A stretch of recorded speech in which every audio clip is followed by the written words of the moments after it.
La primera pregunta que os tengo es, dentro del marco de Ecuador, en cada una de las compañías, ¿qué fue lo que os llevó a transformar todo el tema de papel en lo que podemos llamar póliza electrónica? Y especialmente tú, Fernando, has vivido dos momentos con nosotros. Un momento en 2015 donde era un momento muy innovador y un momento posterior. Entonces, si nos puedes contar también de ambas experiencias. Cómo no, buenas tardes con todos, mucho gusto. Creo que el espacio asegurador definitivamente tenía que dar un cambio en ese año 2015. En las ponencias que vimos en la mañana, nació la facturación electrónica y claro, las compañías de seguros empezamos por el regulador a acelerar la factura electrónica, pero nos pasó una particularidad, que ya teníamos la factura electrónica, le enviábamos al cliente la factura electrónica, pero en paralelo seguíamos imprimiendo nuestras pólizas, firmando a mano y teniendo que enviar la carpetita al corredor, porque el corredor también hace su trabajo y luego les lleva al cliente. Entonces, era un espacio no coordinado.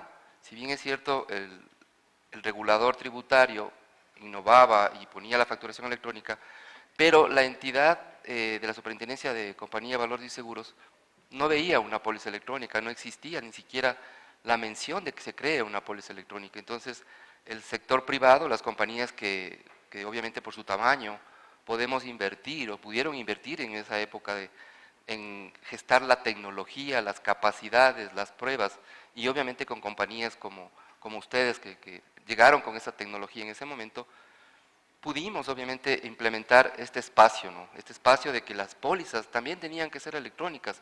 Y empecemos hablando de la póliza, pero finalmente en el mundo de los seguros tenemos infinidad de documentos que tienen que generarse ya en ese momento. De esta manera nació digamos, la obligación, porque claro, factura electrónica, pero un montón de papel seguía siendo el paradigma, digamos, que teníamos que romper. Entonces, sí costó realmente entrar en la mañana también decían que todos estos cambios tienen que ser sistémicos, tienen que estar articulados, ¿no? entre los entes de control, los usuarios, las compañías y finalmente también los clientes finales, ¿no? Porque al final, si un cliente va a recibir una póliza electrónica, también tiene que firmar con su póliza electrónica. Entonces, no nos acompañaban mucho en ese momento las leyes, ya existía una ley de comercio electrónico, pero la ley de seguros era de 1967. Entonces, vivíamos dos mundos. Hoy creo que ya estamos viendo estos escenarios donde sí podemos empezar a articular el sector público y el privado y creo que por eso felicito esta iniciativa. Muchas gracias. César. Gracias, Ferran, por el espacio. Nosotros creo que no fuimos tan rápido como Fernando, pero creo que él nos abrió al mundo de asegurador justamente este tema de poder entrar con la firma electrónica, ¿no? En el caso de Nova Ecuador, fíjate que en el 2020 nosotros teníamos un modelo de banca seguros donde vendíamos seguros masivos a 20,000 personas mensuales. Entonces llega la pandemia, ¿no? Un reto que creo que es para todos, ¿qué hacer en ese momento? Entonces, no solamente teníamos que buscar cambios en nuestras plataformas tecnológicas, sino también buscar la manera de cómo cambiar ese documento físico que estaba firmando el cliente, pasarlo a digital por toda la coyuntura. Entonces ahí empezamos nosotros a dar los primeros pasos. Fíjate que de este mundo de 20,000 operaciones, seguros que vendíamos y se tenían que firmar, y claro, era una interacción con el cliente física, ¿no? El asesor en ese momento físicamente le hacía firmar el documento. Entonces cambiamos plataformas, nos conectamos también con todo el tema de firma electrónica y empezamos a dar los primeros pasos. Entonces fíjate que ahí empezamos ya a tener... recuerdo que en el final del 2020 ya 500 pólizas, ¿no? Entonces ya fue un gran avance por toda la situación de pandemia que teníamos, pero ya empezamos a incursionar en este mundo. Muy bien. Habéis tocado también un tema importante que es, desde las compañías aseguradoras que movíais el sector hacia este tema tecnológico e innovador, ¿cuál era la respuesta del regulador? ¿Estaba abierto a esos cambios? ¿Teníais un bloqueo? ¿Había diferencias? Bueno, sí, el que abre trocha tiene que pasar por todas las etapas, ¿no? Lastimosamente, al no estar articuladas las leyes y presentar un método de firma alternativo, porque el Estado había aprobado la firma con token, que nos hablaban hace un momento, pero era ilógico que el cliente de seguros vaya a comprar un token para firmar una póliza de $3 y costaba $80 el token. Entonces, no existía coherencia entre una firma electrónica en token versus una póliza de seguros de este nivel de masivos. Entonces, sí buscamos, hicimos un trabajo con el doctor Barzallo, que está acá, experto en comercio electrónico y firmas electrónicas, y entramos no con un proyecto tecnológico. Yo, siendo de tecnología, me pasaba con los abogados leyendo la ley del comercio electrónico para ver cómo encontrábamos un camino para simplificar el hecho de que un cliente no tenga que asistir a una entidad certificadora a comprar un token. Encontramos la parte en la ley que nos daba la validez de la firma electrónica alternativa, y esto rompió definitivamente el paradigma, porque presentamos una forma diferente de firmar que no constaba directamente en la ley de firma electrónica como tal, ni en la ley de seguros, pero era totalmente válido. Y recibimos una demanda de la Arcotel, entonces tuvimos que defendernos con abogados porque decían que era ilegal.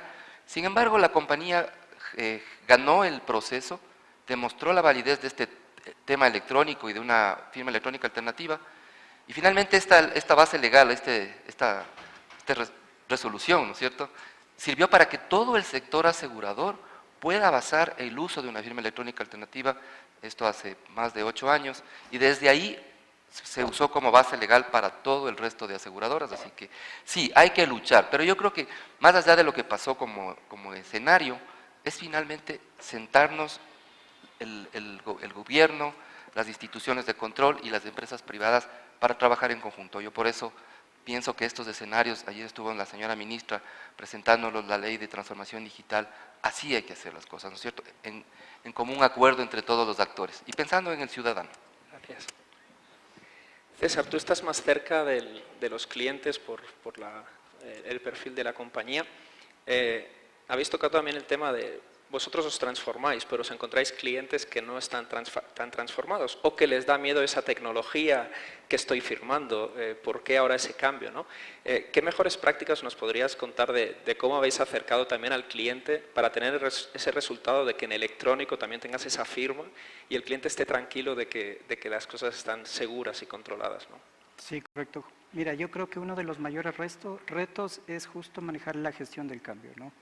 Vienes culturalmente manejando un documento físico y más en el mundo de seguros, que es un intangible, ¿no es cierto? Entonces, yo firmo y tengo tranquilidad que tengo algo, ¿no? Y más si es un documento físico. Entonces, lo importante es enfocarse en ese cambio cultural, no solamente con el cliente, sino también con los asesores que están haciendo la venta, ¿no es cierto? Guiarle al cliente, explicarle que para él va a ser mejor, tiene un documento digital, es un documento que no se le va a perder, también lo tiene respaldado la compañía. Y eso creo que es el primer foco. El otro, también enfocarse en, una vez introducida la póliza electrónica, el certificado electrónico, hacer monitoreo de las ventas. Creo que es esencial, ¿no es cierto? Ir constantemente para ver si ese cambio cultural hacia el cliente realmente al llegarle la firma lo está haciendo. Sí, luego seguramente les voy a contar. Claro, nosotros utilizamos dos métodos. Inicialmente estuvimos con una firma, le llegaba un link al cliente y después pasamos a una firma delegada, justamente porque veíamos que el cliente no hacía nada con la firma. ¿Sí? Entonces es importante hacer seguimiento, capacitaciones continuas hasta que el modelo ya quede instaurado y dé frutos. Muy bien.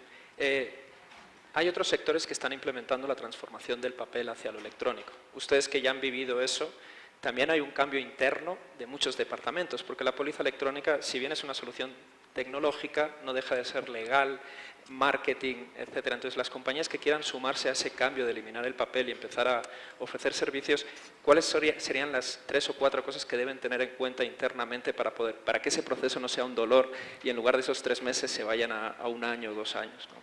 Sí, alguien hacía una pregunta ayer, ¿cuáles son esas buenas prácticas, esos pasos? Si es que existiese un libro escrito, síganlo, pero realmente no. Cada experiencia en cada sector, ¿no? Por supuesto. Recuerden que en seguros existe la póliza es un contrato, entonces así funcionó por muchos años, pero es necesario ver con un enfoque sistémico, porque si yo hago solo el cambio y no pienso en mi cliente, en mis actores que están alrededor de una póliza, están empresas de asistencias, médicos, en el reclamo tenemos que adjuntar documentos de soporte, entonces hay que pensar que todo el proceso end-to-end tiene que digitalizarse, porque si no, comienzo a hacer esos híbridos que a la final terminan molestando al cliente, ¿no? Entonces, las compañías tenemos que interactuar internamente con todos los procesos, generar ese cambio cultural, pero también generar esa evangelización del proceso. Porque para los clientes, de pronto ya sabe que entre a una página, póngame un papel, un documento y firme. El médico mismo, hablaban hace un momento que los médicos tuvieron que cambiar en Argentina esto de la firma, ¿no?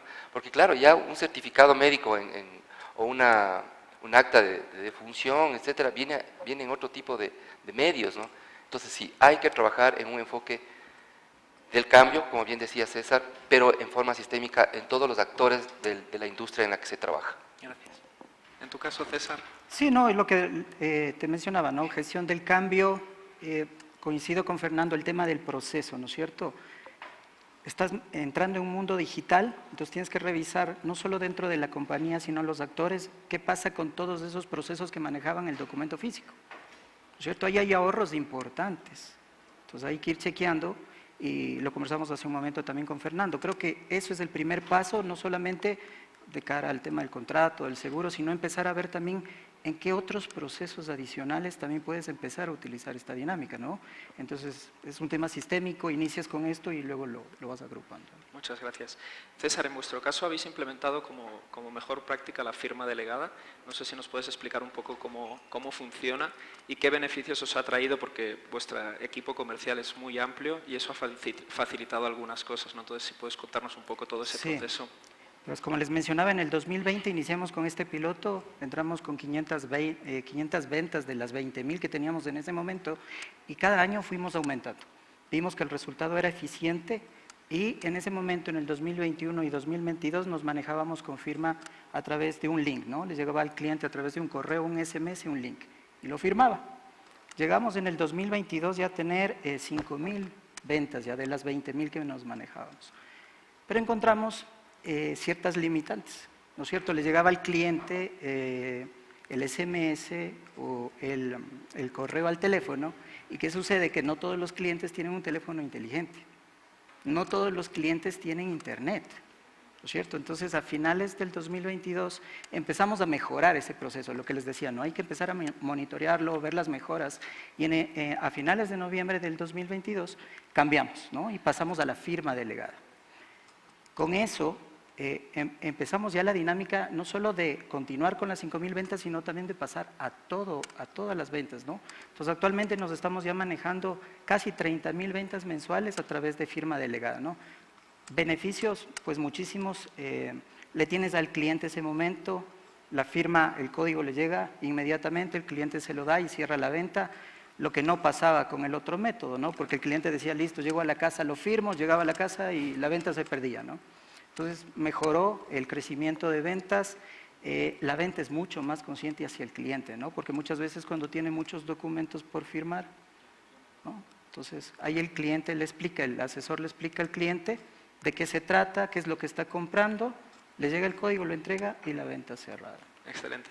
Fernando, en tu caso tienes que trabajar con el canal, los brokers, los corredores de seguros, y a mí muchas compañías me dicen que les diga la clave de cómo, porque los datos los tienen los corredores, y la aseguradora, como decías, por factura electrónica te dejan llegar al cliente, pero cuando les dices que les vas a mandar la póliza electrónica te dicen, un momento, el cliente es mío, y esos datos no te los quiero compartir porque vivo de esa venta, ¿no?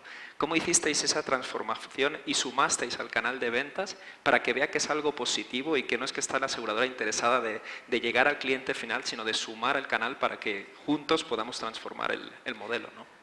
Sí, es una relación estratégica, ¿no? El agente de seguros pues realmente es nuestro aliado y así lo estamos viendo. Lo que tenemos es que trasladarle cuál es el valor agregado para él al simplificar el proceso, porque al tú trasladar un proceso manual a digital, ahorras costos, simplificas la cadena de valor y eso el corredor tiene que valorarlo desde la parte tangible de que su cliente está atendido en tiempo oportuno, inmediato, y obviamente hacia allá van. Se trabajó en talleres, obviamente se hizo capacitación, se les acompañó, se hacían sorteos, premios al que más pólizas firmadas tenía electrónicamente, entonces es una transición.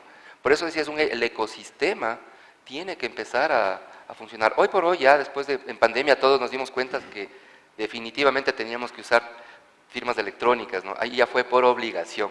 Entonces ya esa barrera se rompió en forma obligatoria, ¿no? Hoy por hoy el sector creo que ya utiliza un volumen importante de firmas electrónicas, en documentos, en pólizas, pero todavía nos falta otro gran mundo por incluir, ¿no? Todavía mantenemos, te diría, un 50-50, dependiendo del tipo de ramo, pero hay que seguir trabajando en conjunto, ¿no? Después de pandemia, las inversiones obviamente hay que mantenerlas, ¿no? Hay que mantenerlas, hay que incrementarlas, pero yo creo que ya el ciudadano, bien decía César, no todos tienen un teléfono, depende del segmento a que llegues, pero la facturación electrónica, los documentos electrónicos y la firma que ya el gobierno ha ido implementando también empieza a ser los aceleradores de este cambio. Entonces, hay que manejarlo así y a la final con el corredor somos socios, no nos estamos quitando los datos. Además, ahora los datos ya están públicos en varios lugares, así que no hay que preocuparse de ese tema. Hay que hacer negocios nada más.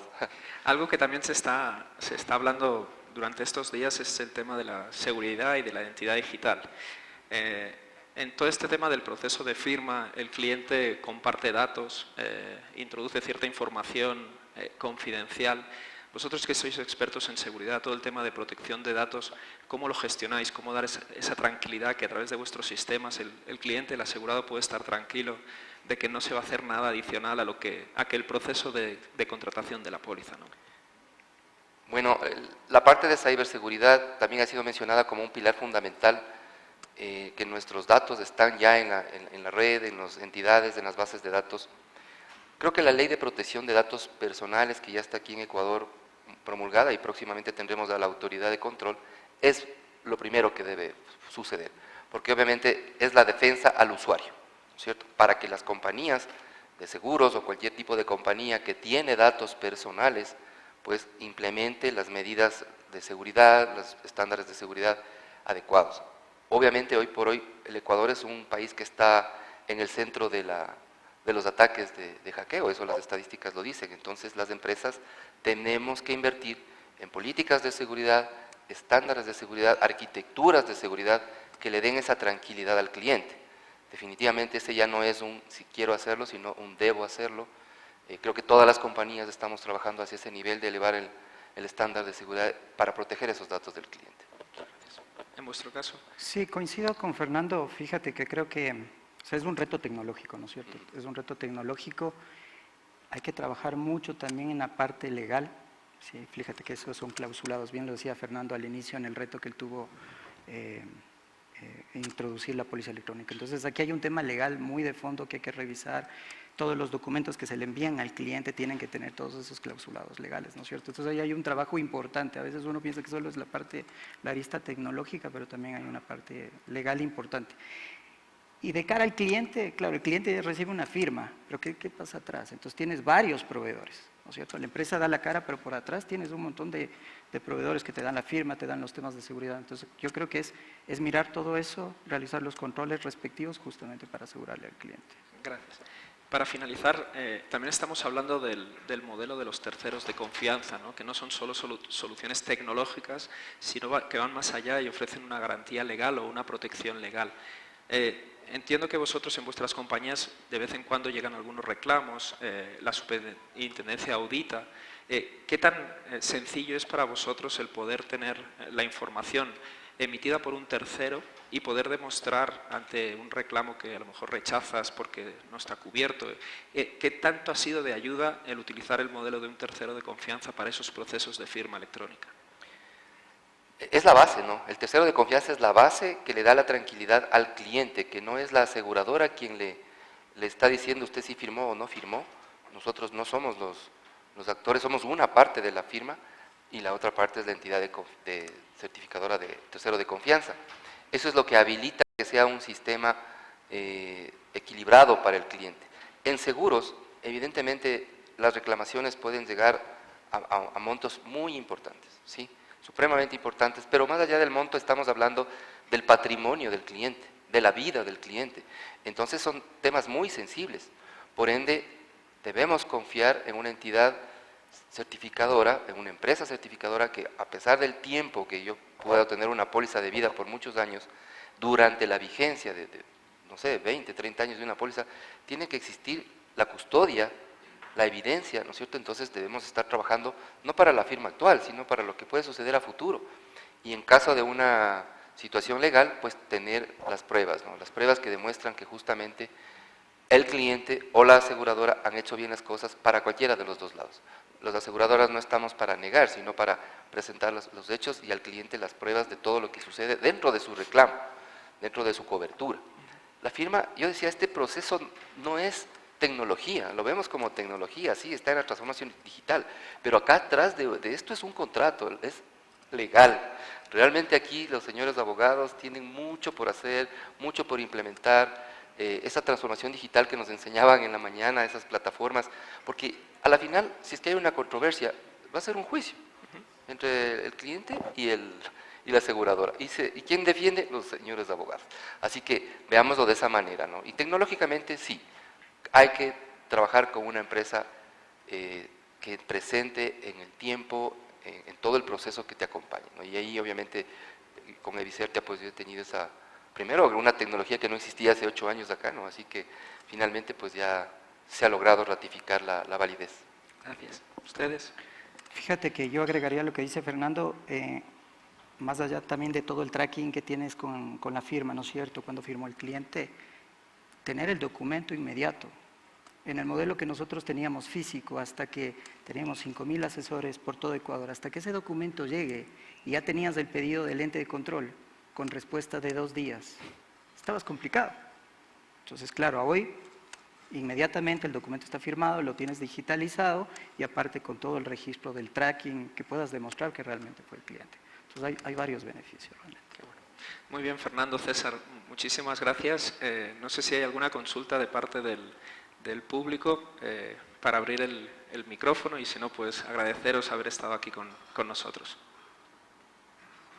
Muy buenas tardes, de verdad muchas gracias por su intervención, ha sido realmente espectacular.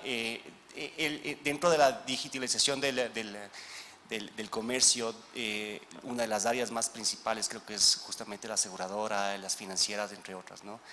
Y claro, actualmente en el Ecuador, como ustedes saben, hay una nueva normativa de protección de datos que es muy desconocida por muchos. Y que a la final la implementación se la tuvo que haber dado ya. Y hay muchos huecos. No tenemos una autoridad, por lo tanto no hay reglamentación al respecto, no hay un reglamento a la normativa, pero a la final se nos impuso que cumplamos este año. Y si es que tuviésemos la autoridad, creería yo que ya comenzaría justamente las sanciones. Y no tenemos una cultura de protección de datos. Hablamos de digitalización de absolutamente todo, pero al menos en nuestro país el tema de protección de datos es muy vago, muy básico. Tanto es así que damos datos a diestra y siniestra, se vende base de datos en todo momento. Entonces, solo un tema de, más que una pregunta, creo que dentro de la profesión que nosotros hacemos en asesorar de protección de datos en temas de seguros, hemos visto que la parte de justamente los brokers y la aseguradora de quién es tu cliente con la nueva normativa está solventado. De hecho, entonces justamente existe una corresponsabilidad dentro del tratamiento de datos por parte de los brokers que, si bien es cierto, puede ser el primer canal que entra. Sin embargo, el broker, al ser un ente regulado por una ley específica, no puede brindar seguro. Y son las aseguradoras quienes son las responsables de brindar el seguro como servicio regulado. Entonces, ahí fácilmente ya, si es que se hace una trazabilidad de los tratamientos de datos, sabemos que existe una corresponsabilidad hasta cierto punto, obviamente, porque al momento que me pasa un siniestro no damos a la aseguradora, sino damos a mi broker. Pero al momento de que me enrolo, digámoslo así, dentro de la aseguradora como cliente, el cliente viene a ser parte de la aseguradora también. Entonces, vuelvo y repito, es un tema, me encanta el tema de seguros, sinceramente lo hemos tratado ya con algunas aseguradoras y es un tema de que es muy complejo y sobre todo es muy complejo no por el tema legal, sino por el tema de tratar de que nuestros clientes entiendan qué es cada parte y cuál es el rol que tiene cada parte dentro del proceso del seguro.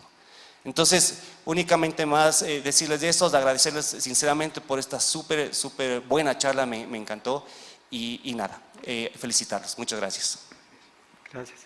No, gracias. Si me permites nada más complementar, yo creo que todas las compañías tenemos que hacer conciencia sobre la importancia de la Ley de Protección de Datos Personales. Y creo que en el caso de mi compañía, Seguros de Pichincha, pues evidentemente implementó inmediatamente. Más allá de que exista o no exista autoridad, es nuestra obligación, ¿sí?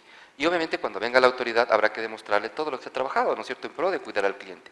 Sin embargo, yo rescato las palabras que dijo la ministra ayer, que este es un proceso de país, de la educación. Debemos empezar a educar, lo que tú decías, ¿no?, empezar a educar. Qué importante es que desde los niños, los adolescentes y las personas ya adultas, ¿dónde ponemos nuestros datos? ¿A quién le damos nuestros datos? Porque finalmente la Ley de Protección de Datos busca eso, independientemente para seguros, banca, en todos los aspectos, es cuidar nuestra identidad digital y que mañana no estemos pues regados por cualquier lado de nuestra información aquí. Tu comentario ha sido también muy valioso, gracias. Muy bien, pues muchísimas gracias, Fernando, César. Estarán por aquí un ratito más. Si tenéis cualquier consulta, pues fuera a la hora del café, con mucho gusto os pueden atender. Gracias, Ferran, mucho gusto. Gracias. Gracias. Gracias.